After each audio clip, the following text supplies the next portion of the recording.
हिंदू धर्म रे आज्ञा समस्ते कहती एते ओढ़णा कहीं हिंदू धर्म रे एते ओढ़णार महत्व दि जाइछि। मु आज कहूँ आज्ञा रामायण मध्य उल्लेख अच्छी। आज्ञा सीतामाता को जेतेबेले रावण चोराई नहीं थिले सीतामाता उपाय शून्य होई अनेक प्रकार देहरु ओढ़णा एवं कंकण एवं नाकफुल एमिति अनेक जिनस रास्ता सारा पकई जाइथिले कारण तांको परिवार लोक तांको खोजिबाकू सहज हब बोली।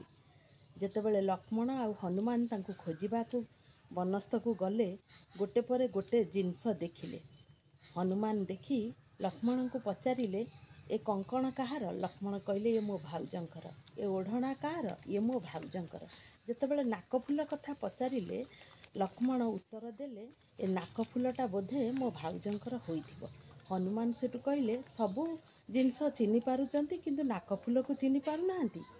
सेटु लक्ष्मण उत्तर देले कारण मो भाउजंकर मुख को आज पर्यंत देखिनी तेणु काल कालरू से ओढ़णा सेतिपाई रही आसी सीतामाता पातालगामी हेला पर्यंत ओढ़णा तांको मुंडरे थाए। ओढ़णा हेउची गोटे नारीर भूषण सबुठारु श्रेष्ठ नारीर संकेत अटे। गोटे विवाहिता नारीर ओढ़